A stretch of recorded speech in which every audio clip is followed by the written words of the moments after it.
43 years after this woman's sister vanished in a crowd, a DNA test led to an astonishing discovery.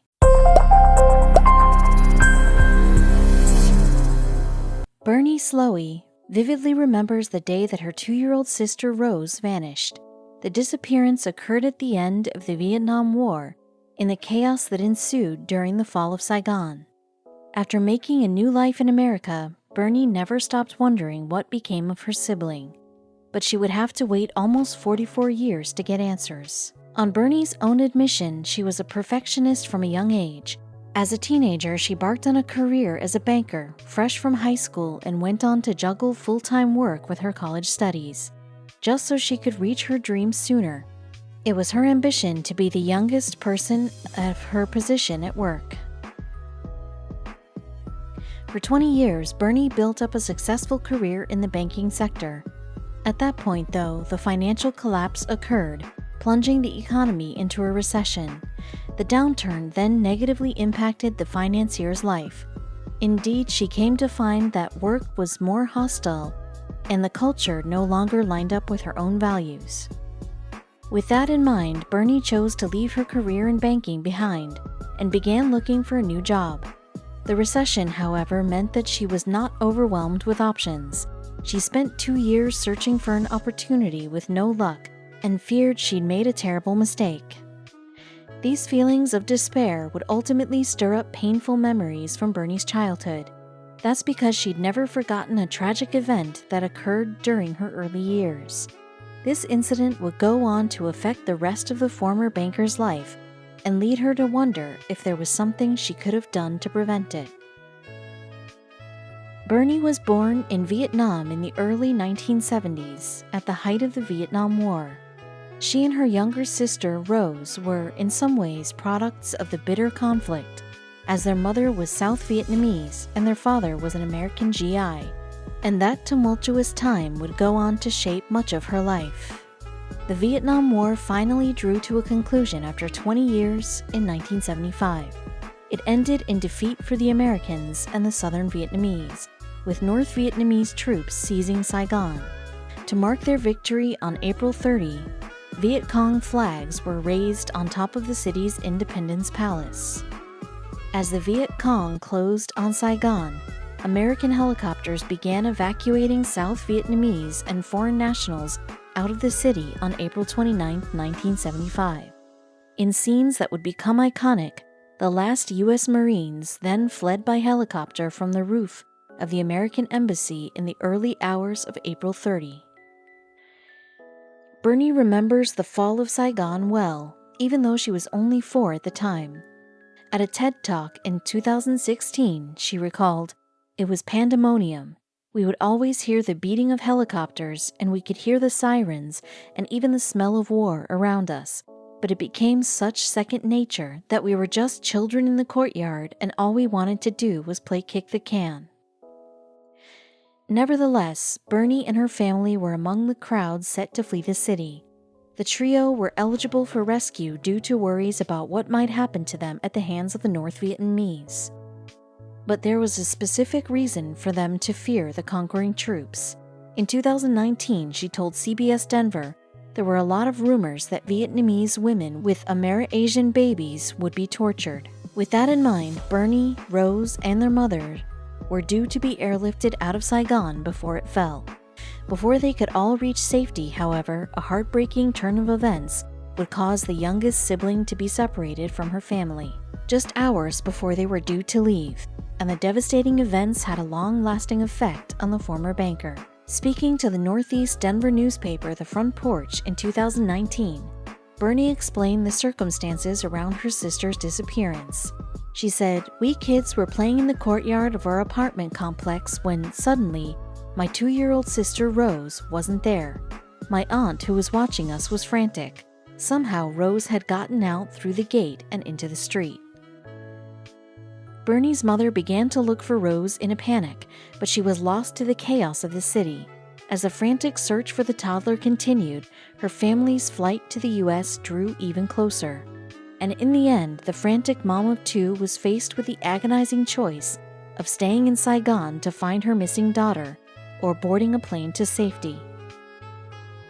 The former banker would later tell the front porch, "Mom had a terrible decision to make. Keep looking for her missing child or evacuate with the daughter she still had. As a mother, I can't imagine having to make that choice. We thought we'd never see Rose again, that she was lost forever."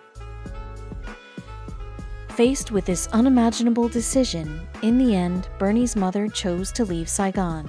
She and her eldest daughter made the arduous journey to the United States, where her husband was already waiting for them. The family moved first to Grand Island, Nebraska, before making a home in Littleton, Colorado in 1984. Bernie's parents went on to have a further 3 children in the U.S. However, they never mentioned the daughter they'd lost during the fall of Saigon. This silence left the couple's oldest child with unanswered questions. As the former banker told CBS Denver, "I could never understand it entirely, and my mother never spoke of it." Even worse, Bernie felt in some way responsible for Rose's disappearance. During her TED Talk, she explained, "I thought that maybe it was my fault. I had done something wrong because my aunt had looked at me and asked, 'Why weren't you watching your sister?' And I thought that maybe my mother had blamed me."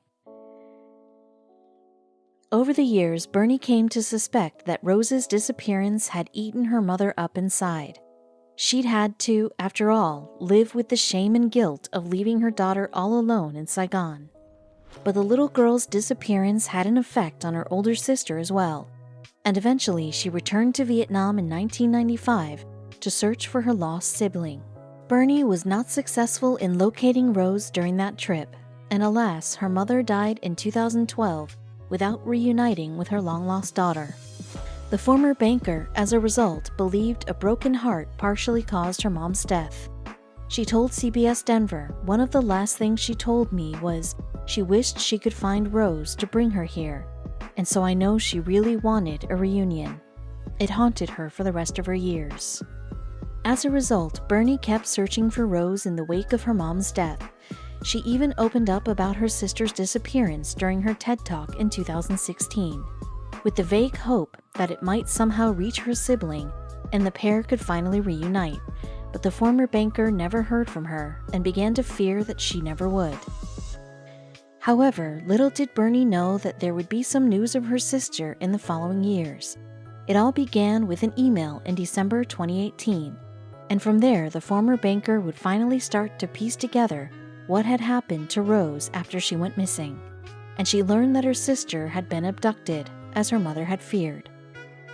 Bernie told the front porch, "Everyone has their own version of what happened based on their personal perspective. My mother had thought Rose was abducted because kids were being kidnapped during that time. However, it seems that's not what happened in Rose's case." Instead, Bernie discovered that Rose had been found wandering around Saigon and was subsequently taken to a nearby police station. It was here that she met the woman who would come to adopt her. She later emigrated to the U.S. with her adopted family, moving to Texas and then the West Coast. Bernie came to learn about Rose's fate through a woman called Vanessa Pham. She, too, had moved from South Vietnam to America in the years following the war. And like the former banker, she was also searching for long-lost family members. You're probably ahead of us here, but as it turned out, Vanessa was, in fact, Rose, the sister Bernie had always longed to find. Recalling what happened after being found on the streets of Saigon, Vanessa told the front porch, "I slept in a jail cell at night and played outside during the day. After about 10 days, a policeman put me on his motorcycle bound for the Operation Baby Lift airplane to the U.S., but the motorcycle broke down, so we didn't make it. But the faulty motorcycle may have saved Vanessa's life." She explained, "The plane took off and exploded over the airfield, killing everyone aboard. So the officer asked his coworker if she could take me, and she adopted me. Having agreed to take the little girl in, she eventually renamed her Vanessa and raised her alongside her other children." Aged 11, Vanessa moved with her adopted family to America, where she had no idea her biological sister was also living. In fact, the little girl didn't even know that she was adopted, or how she'd been found as an infant. She had her suspicions growing up, however, that she was somehow different. Vanessa revealed how her adoptive siblings would make mean comments about how she didn't belong in their family. Furthermore, the young girl realized that she didn't look like them or her parents. As she told CBS Denver, it just grew more suspicious and there were more things. In May 2018, Vanessa finally learned the truth, that she'd been adopted after being found all alone in Saigon at the age of 2. The revelation was an emotional one for her. She told CBS Denver, "I remember crying so much when she told me that, for the first time. It was a relief." One of Vanessa's first thoughts was for her biological relatives who would have no idea what happened to her. She revealed how she'd thought, "I need to go find my own family. I need to go find my mom. She might be looking for me." However, deep down, she had little hope of reuniting with her family. As a result, Vanessa had practically resigned herself to the possibility she might never reunite with her biological family. Then, she saw an advert for a DNA service on TV. The then 45-year-old figured she had nothing to lose, so she decided to buy one in the hopes that it might link her to some long-lost relatives.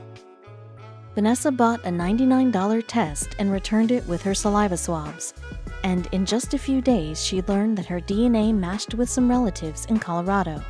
Revealing her reaction to this news, she told CBS Colorado, "It just made me feel so happy. Oh my God, this is confirmation." First, Vanessa reached out via email to a distant cousin she found on the DNA database. He then told her that she might have 3 sisters and a brother, Bernie among them.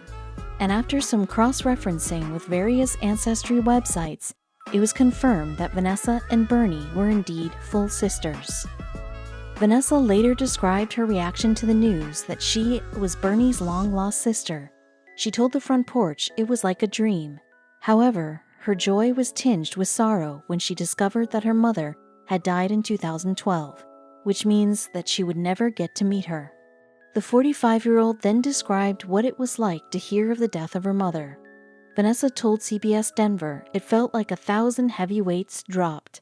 It was like a big disappointment, and I was like, I'm only 6 years late." However, she had Bernie and her other siblings to tell her about her mom. The siblings finally reunited in January 2019, when Vanessa flew from California, where she lives, to meet them in Denver. For Bernie, it had been almost 44 years since she'd last seen her little sister, and they had a lot of catching up to do, so they spent a long weekend in each other's company, just talking, laughing, and crying.